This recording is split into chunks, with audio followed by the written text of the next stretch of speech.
ہاں بالکل، میں ہوں رخمہ عرفان ملک اور آپ کا تو سب کو ہی پتا ہے کہ آپ عبدالرؤف صاحب ہیں، اور ہم اس دعا اور اس امید کے ساتھ آپ کو آج کے شو میں خوش آمدید کہتے ہیں کہ آپ سب بالکل خیریت سے ہوں گے۔ اسلام آباد کا رخ کر لیتے ہیں، حرمیت ہمارے ساتھ وہاں سے موجود ہے۔ حرمیت کا حال پوچھنا بڑا ضروری ہے، ہمارے تو جل تھل ہوا ہوا ہے، بارش اتنی تیز ہو رہی ہے جس کی کوئی حد نہیں، اور کچھ نظر نہیں آ رہا سامنے، اور صبح کے وقت اندھیرا ہو گیا، بالکل بڑا زبردست موسم ہوا۔ جو حرمیت کہتے ہوتے ہیں نا کہ موسم بڑا اوسم ہے اسلام آباد کا، تو آج ہم کہہ رہے ہیں حرمیت کے لاہور کا موسم بڑا اوسم ہے۔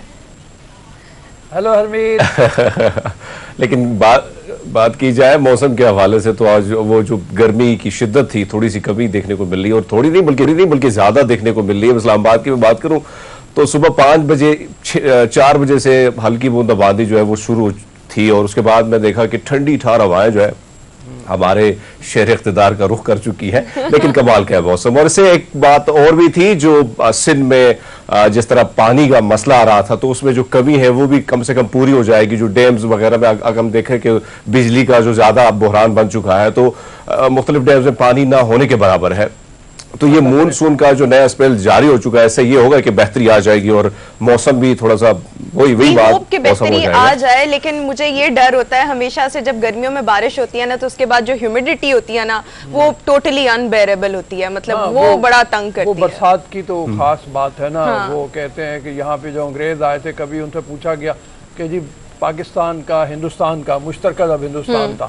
بہترین موسم کون سا ہے، تو انہوں نے کہا برسات۔ انہوں نے کہا بدترین موسم کون سا ہے، انہوں نے کہا برسات۔ جب بارش ہوتی ہے تو انتہائی خوبصورت ہوتا ہے، اور جب نہیں ہوتی تو انتہائی اور مجھے ایسے لگتا ہے کہ گرمی برداشت ہو جاتی ہے پر یہ ہیومیڈیٹی برداشت کرنا وہ بہت مشکل ہوتا ہے۔ خیر ہم چند دن پہلے جوش صاحب کا ایک مصرع سنایا تھا، وہ دوبارہ سنا دیتا ہوں کہ وہ حبس ہے کہ لو کی دعا مانگتے ہیں لوگ۔ اچھا، وہ اتنا حبس ہو جاتا ہے کہ آدمی کہتا ہے اسے تو لو بہتر۔ ہاں بالکل، لیکن چلتے ہیں آج کا رن ڈاؤن ٹاپ سٹوریز سب سے پہلے شیئر کرتی ہوں۔ سب سے پہلے تو ہوگا پبلک کا ڈیلی ڈوز، اس کے بعد ہم آپ کو ملوائیں گے ایک باہمت لڑکی سے جو کہ ہاتھوں پاؤں کی نعمت سے محروم ہے۔ ہم نے یہ ویسے سٹوری پہلے بھی ڈسکس کی تھی، لیکن آج جو وہ لڑکی ہے وہ ہمارے ساتھ شو میں موجود ہوں گی۔ کرن اشتیاق ان کا نام ہے، اور ہاتھوں پاؤں کی نعمت سے محروم ہے، لیکن انہوں نے ہمت نہیں ہاری، منہ میں قلم دبا کر نہایت خوبصورتی کے ساتھ لکھتی ہیں۔ اس وقت BS آنرز ان انگلش کر رہی ہیں، تو ان سے ان کی انسپیریشن موٹیویشن جانیں گے، اتنا حوصلہ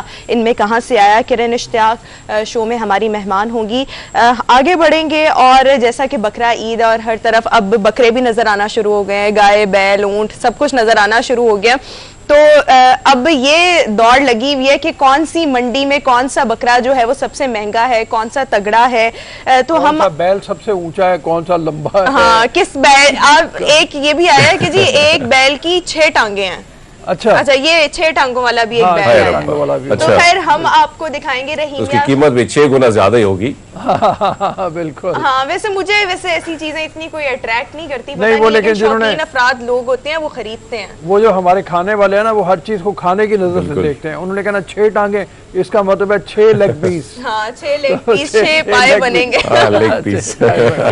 یہ رحیم یار خان کے 2 بیل ہیں، 30 من وزنی یہ بیل ہے، اس پر ایک خصوصی رپورٹ ہے وہ آپ کے ساتھ شیئر کریں گے، دین وی ول موو اہیڈ۔ اور جس طرح سے ایز وی آل نو کہ آج کل دل کے امراض بہت زیادہ ہیں، تو یوگا کے ذریعے ان دل کے امراض کا علاج کس طرح سے ممکن ہے، یوگی نعیم ہمارے ساتھ موجود ہوں گے۔ پھر آپ کو سرائے عالمگیر کی سیر کروائیں گے، یہ ایک شہر ہے دریائے جہلم کے قریب، اور یہاں کے موڑھے ہاتھوں سے تیار کیے جاتے ہیں، بہت خوبصورت ہیں، اور ہاتھوں سے دیگر اشیاء بھی تیار کی جاتی ہیں، ڈیکوریشن پیسز ہوتے ہیں، دھاگوں اور شیشوں کے استعمال کر کے ان چیزوں کو تیار کیا جاتا ہے۔ اس پر ایک خصوصی رپورٹ ہے، میں لا کے 1-2 دفعہ گھر میں استعمال بھی کیے ہیں، اس وقت بھی میرے گھر میں 2 موڑے موجود ہیں۔ اچھا تو ہم سرائے عالمگیر، مجھے پتا ہوتا میں ایک اٹھا ہی لاتا، پھر ہم لوگوں کو دکھا دیتے کہ یہ سرائے عالمگیر کے خوبصورت موڑے ہیں۔ خیر آگے بڑھیں گے، اور جو پولیٹیکل سٹوری ہے اس میں بھارت کی ڈبل گیم کو ڈسکس کریں گے۔ ایک طرف تو رؤوف صاحب بھارت جو ہے وہ طالبان سے مذاکرات کر رہا ہے، اور دوسری طرف اسلحہ جو ہے وہ افغان حکومت کو پرووائڈ کیا جا رہا ہے، تو اس پر ہم بات کریں گے۔ جنرل نعیم خالد لودھی صاحب ہمارے ساتھ موجود ہوں گے۔ سب سے پہلے ذرا پبلک کا ڈیلی ڈوز، جس میں ہمارے پاس بے شمار انٹرسٹنگ خبریں ہوتی ہیں، تو سب سے پہلی جو ہمارے پاس خبر ہے وہ یہ ہے کہ دنیا کا واحد ڈاک خانہ ہے جو مکمل طور پر زیر آب ہے. انڈر واٹر اس ڈاک خانے کو تعمیر کیا گیا ہے اور یہاں سے جتنی بھی ڈاک ٹرانسفر کی جاتی ہے وہ تمام کی تمام واٹر پروف ہوتی ہے. اور یہ جو پوسٹ آفس ہے یہ جنوبی بحر الکاہل کے قریب ایک چھوٹا سا ملک ہے, اس کے قریب ایک چھوٹا سا آئیلینڈ ہے, اس کے قریب یہ ڈاک خانہ ہے. تو یہ ایک انٹرسٹنگ خبر ہے. 3 میٹر یا 10 فٹ شاید اس کی, 10 فٹ اور 3 میٹر کچھ اس کی گہرائی, اتنے گہرائی ہے اس نے. اب یہ نہیں معلوم کہ وہاں ڈاک ڈالنے کے لیے آپ کو غوطہ خوری کا لباس پہن کے جانا پڑے گا, واٹر پروف لباس پہن کے جانا پڑے گا, یہ بھی پتا ہونا چاہیے. ڈاک تو ہے, یہ تو انہوں نے کہہ دیا کہ ڈاک جو آپ کی ہے وہ واٹر پروف ہوتی ہے. لیکن مجھے یہ سمجھ نہیں آتی کہ کوئی اپنی جان اتنی جوکھوں میں ڈال کر کس طرح سے ڈاک جو ہے وہ بھیجے گا دوسرے کو, ایسے کیسے ہو سکتا ہے؟ وہاں کے لوگوں کی تو مجبوری ہوگی نا, وہاں کے لوگوں کی مجبوری ہوگی کہ ہو گئی زیر آب سب کچھ. اور ویسے فن بھی ہے, دنیا کے لوگ جاتے ہوں گے سیاح جو وہ کہتے ہوں گے کہ جی آج میں نے جا کے ایک واٹر پروف ڈاک بھجوانی ہے کسی کو, اور وہ کہتے ہیں ٹکٹ کی بجائے نا ایک سٹیمپ پہ اسپیشل جس کی روشنائی جو ہے وہ مٹتی نہیں ہے, وہ اس میں جا کے لگاتے ہیں اور وہ کرتے ہیں. اور اگر آپ خود نہیں جا سکتے تو باہر اس کے ایک ڈراپ باکس بھی ہے, اس ڈراپ باکس میں ڈال دیں آپ. اور جیسے رؤوف صاحب ویسے نارمل ڈاک میں تو یہ ہوتا ہے کہ ہم نے جب فلموں میں دیکھا تو کبوتر چٹھی لے کے جاتا تھا, اس میں یہ ہوگا کہ مچھلی چٹھی لے کے جائے گی.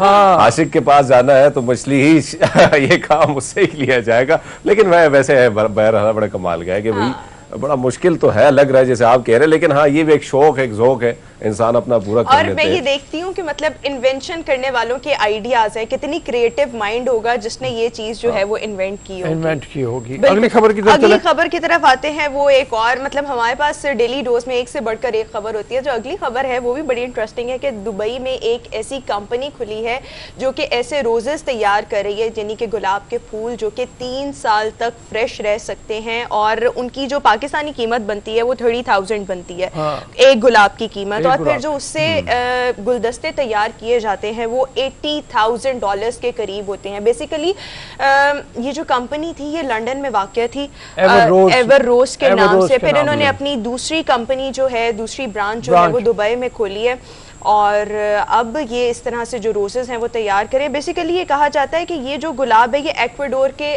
آتش فشاں کے قریب گرو کیے جاتے ہیں, اور جو اس کی راکھ ہوتی ہے اس میں یہ جو گلاب کے پھول ہیں یہ اگتے ہیں. تو یہ کوئی کیریکٹرسٹکس ان میں اسپیشل آتی ہے کہ مطلب لائک 3 ایئرز یہ تر و تازہ رہے گا, ان کی جو خوشبو ہے وہ برقرار رہے گی. اور $300 سے $500 میں آپ پورا گلدستہ خرید سکتے ہیں. $300 سے $500 میں, ظاہر ہے اب مطلب باہر رہنے والوں کے لیے اتنا مہنگا نہیں ہوگا. اور خاص طور پہ اگر ایسا دیکھیں کہ 3 برس تک اس کی تر و تازگی باقی رہنی ہے تو پھر میرے خیال میں مہنگا نہیں ہوگا. ویلنٹائنز ڈے پہ شاید بڑا خاص تحفہ ہوگا جو لوگ اپنے پیاروں کو دیتے ہوں گے. بالکل بالکل. آگے بڑھتے ہیں. اگلی سٹوری پاکستان کے لیے ایک بڑی خوشائند سٹوری ہے.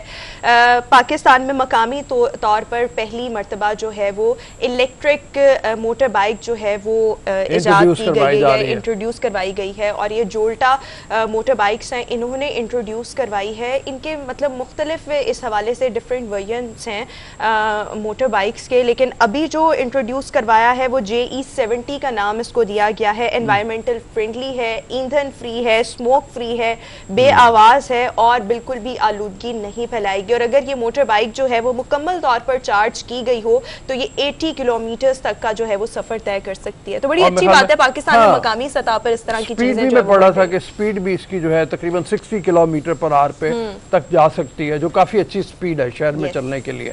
تو سب سے بڑی بات یہ ہے کہ انوائرمنٹ فرینڈلی ہے, اور انوائرمنٹ کو محفوظ رکھنے کے لیے اس طرح کے اقدامات بڑے ہی ضروری ہیں, کیونکہ آگے جو آنے والی دنیا ہے اس میں اس کے اوپر بڑا زور ہوگا. اور پھر جیسے پیٹرول کی قیمت ہوتی چلی جا رہی ہے, یہ بھی میرے خیال میں ایک بڑا فیکٹر ہے. جی ہرمیت, آپ کو بھی پسند آئے گی یہ انوائرمنٹ فرینڈلی موٹر بائک؟ رؤوف صاحب اب تو کرنا ہی پڑے گا, وہ کہتے ہیں نا کہ کرنا ہے یا مرنا ہے. تو ابھی ہمیں یہ ماحول کے حوالے سے ماحول دو چیزوں کو پروموٹ کرنا ہوگا, اور جس طرح وزیر اعظم عمران خان صاحب یہ مختلف کلین اینڈ گرین پاکستان کا نعرہ لگاتے ہیں, تو عملی طور پر بھی کام ہم دیکھ رہے ہیں کچھ چیزوں کے بارے میں ہو رہا ہے, جو ایک اچھی بات ہے. اور اس سے پہلے الیکٹرک کار کا مسئلہ تھا, وہ بھی کچھ اسٹیشن بنے بھی ہیں اسلام آباد میں. تو اب بائک, کیونکہ روزمرہ کی زندگی میں بائک کا بہت زیادہ وہ ہے, ہم نارملی بائک جہاں پہ بھی اگر کسی کے پاس گاڑی بھی ہے تب بھی اس نے بائک یوز کرنا ہے, ٹریفک کے حوالے سے بھی کام آ جاتی ہے.